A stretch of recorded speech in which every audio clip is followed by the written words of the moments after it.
সেই পিতার সন্তানেরা যখন অপকর্ম করে তখন সেই পোস্ট থেকে নিজে রিজাইন দিতে আমরা শুনেছি। আজকে আমরা দেখেছি পিতার অক্ষমতার কথা।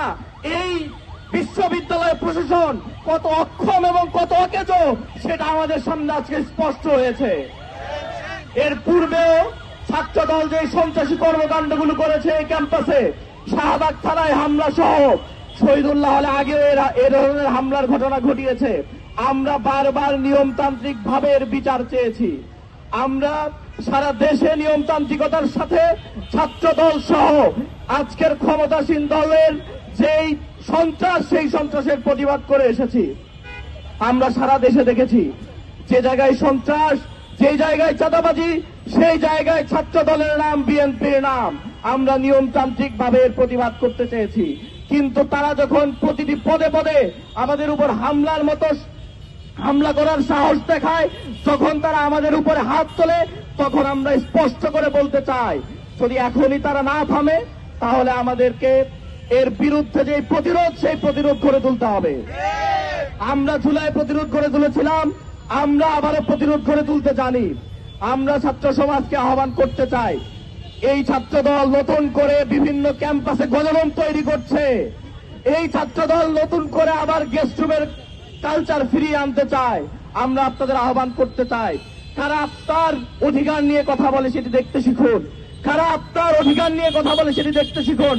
যারা নতুন করে গণরুম এবং গেস্টরুম তৈরি করতে চায় তাদেরকে আবারও প্রত্যাখ্যাত করুন, যেভাবে আপনারা প্রত্যাখ্যাত করেছিলেন। প্রিয় উপস্থিতি, আমরা আজকের এই আয়োজন থেকে জানাতে চাই, ছাত্রদল যদি মনে করে তারা সন্ত্রাস করে পার পেয়ে যাবে কারণ তারা ক্ষমতায় আছে, এতটা সম্ভব নয়। আমরা দেখেছি ক্ষমতার চূড়ান্ত রূপ নিয়েও ছাত্রলীগ এই ক্যাম্পাস থেকে কিভাবে বিতাড়িত হয়েছিল।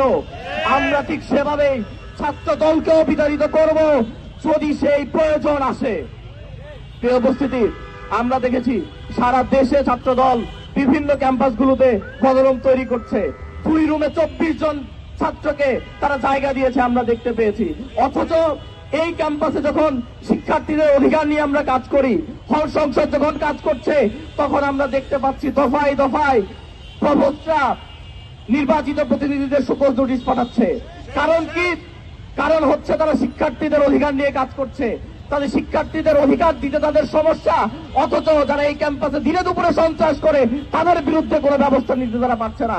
আজকে আমরা দেখেছি প্রক্টর অফিস থেকে বলা হচ্ছে রাগের মাথায় সবাই নাকি কিছু করে ফেলে। রাগের মাথায় যদি করে সবকিছু জাস্টিফাইড হয়, তাহলে কি এই রাগের মাথায় যদি কেউ সন্ত্রাস করে সেটা কি বৈধ?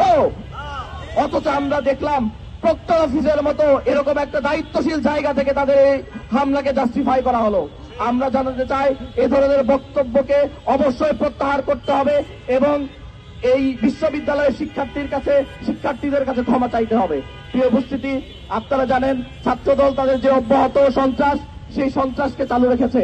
আমরা এই ক্যাম্পাসকে নিরাপদ রাখার জন্য যে ধরনের পদক্ষেপ রাখা দরকার সেই ধরনের পদক্ষেপই ভবিষ্যতে আমরা গ্রহণ করব।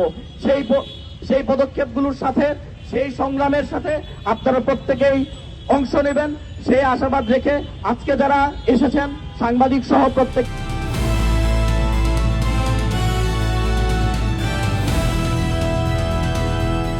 দিনাজপুর টিভি, মানুষের জীবনের কথা বলে।